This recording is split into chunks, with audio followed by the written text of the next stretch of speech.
Hello everyone, my name's Holly Mackay and I'm Managing Director of the Platforum.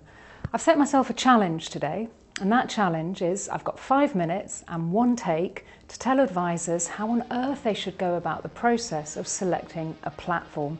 Probably the question I get asked the most by advisors out there.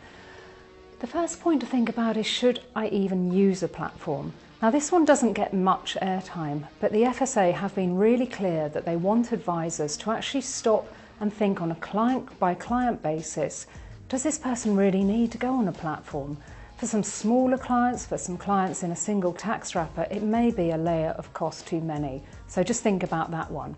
But let's work on the assumption for today that you are going to use a platform. Let's move to the second point I've got to make today, and that is, take the word platform to one side for a second and just think about what it is that's important to you and your business. We've talked to a lot of advisors about this, and some of them have said to us, you know, Holly, it's not actually a platform for our A-list clients. We manage them ourselves and it's quite manual. We're happy with that. What we want is a platform for our B and C clients. We use F&C Lifestyle a lot. We use distribution technologies tools around that. We need a platform where clients can still get access to the protection that those products offer on platform. We've worked with other groups who have said, we use model portfolios, passive ones, so we really need access to dimensional ETFs. So have a think about what it is in terms of functionality that's key to your business. Now we've got a tool available on our website. We call her Pat. She produces outputs like this. It's available to IFAs free of charge, and it just lists the functionality by platform. It's not rocket science, but it'll save a paraplanner 3 weeks of digging around. Answers questions like how many funds does a platform have, which tax wrappers, what are the charges. So we think, and our feedback is, it's a helpful tool for advisors.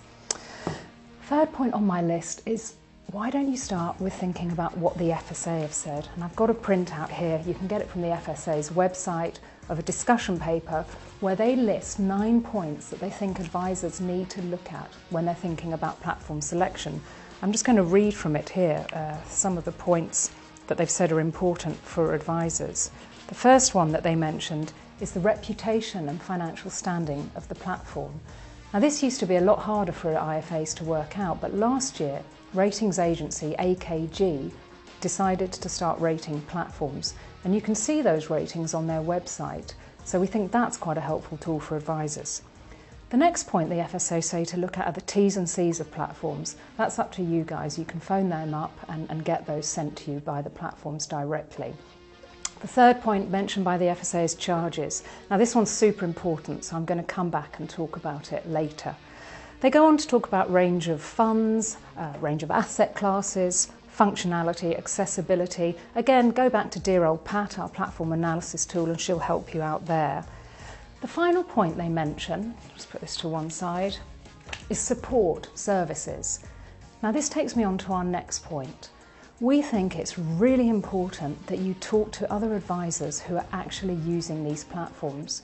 We like to think we know a lot about platforms, but I'm not using them day in, day out. We've built a functionality, dreadful word, we've built something on our website. We took the idea from Amazon, which enables advisors to log in and see what over 900 other advisors think about platforms they're currently using today. So a bit like when you're on Amazon, you're thinking of buying a book, you want to know what people who have read the book think about it. We've got a printout here from Transact. Transact happened to be top of our Platforum leaderboard, compiled with this IFA feedback at the moment. You can see the different criteria. We've got BDM support, quality of customer service. There's 10 such criteria, so go and check it out for yourselves, see what the users think. Now I come to my fifth point, charges. We used to do this manually. I couldn't find another way to do it. To try and compare like with like in this market is so difficult. We used to think you had to go to each platform and say, here's the specific ISA, here's the specific SIP, here are all the funds, here are the switches. Well, last year we partnered up with Capita. Capita had built, with the vast team of actuaries they've got that wasn't available to us at the Platforum, they've built a tool that does all that for you. And again, I've got a printout of some of the results here. This is a simple one, it just looks at a GIA, we specified the funds, and you can see on this side the listing of platforms, and it's calculating the reduction in yield for the client. How the tool works is you can enter the client account balance, you can nominate the tax wrappers, even down to which tax wrapper provider they're from. You nominate the funds, the ETFs, everything in it, the amount of switching activity, and it will actually show you on a reduction in yield basis what the costs are for customers. This is a really important thing to look at. We are an independent group, and I should let you know we do have a commercial interest in the tool, so just to be above board about that, but I still genuinely think it's the best thing out there on the market. There's a link on our website, check it out for yourselves. So let's recap where we are. We've talked about looking at the functionality, we've talked about thinking about what the FSA say, we've talked about getting some feedback from your peers, and we've looked at the charges. We now think you're in a position to look at the 22 platform providers out on the market today. A copy of this is available on our website. Get out your red pen and start crossing off the people who aren't fit for your business. We usually recommend people get to a short list of some 3 or 4 providers. And then you know what, guys? You go and do site visits, because this is a relationship as well as a service. It's not just a product you're buying. It's important, I think, that you talk to the people who are going to be managing your clients' money from an admin point of view, and just check that where they're headed with the platform fits in with where you think you're going to take your business. Are they the sorts of people you want to do business with on a day in, day out basis? Because things will go wrong. They'll inevitably go wrong with an admin relationship. But it's really important you've got a certain amount of trust and aligned thinking with people you choose to be your platform provider. Once you've conducted those meetings, we generally find that most advisor businesses feel more comfortable and ready to say, you know what, pinning our colours to the mast, here's the platform for our business. Once you're up and running, doesn't end there, guys, I'm afraid, the FSA have published a paper called the Thematic Review, available on their website. It's a good and poor practice report about platforms. Do read it, it's quite a short document, and it just points out the common pitfalls the FSA found about how advisors were using platforms. The final point I make, because I'm coming up to my 5-minute deadline, is that this market moves really quickly. You do need to do a certain amount of ongoing due diligence. Just to give you a current example, in January this year, several price changes announced. Transact came out and said that their headline admin fee was going from 60 basis points to 55 basis points. Fidelity came out and said the £45 flat fee was being applied to all clients, not just clients with balances of more than £50,000. And Scandia came out and increased the flat fee to £68.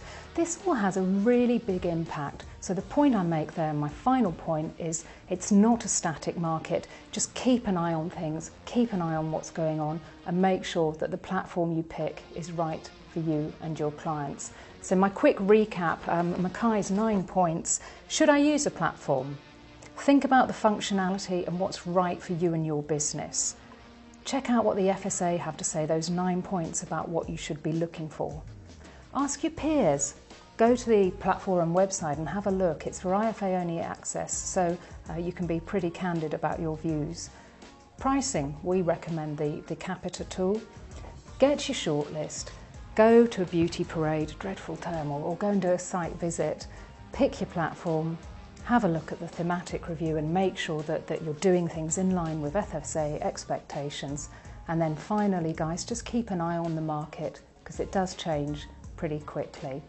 That's it from me, over and out. This is the first time we've done this, so please do send us your feedback and let us know what other topics you'd like us to talk about in the future. I think I'm going cross-eyed now, so it's time for me to sign off. Thanks.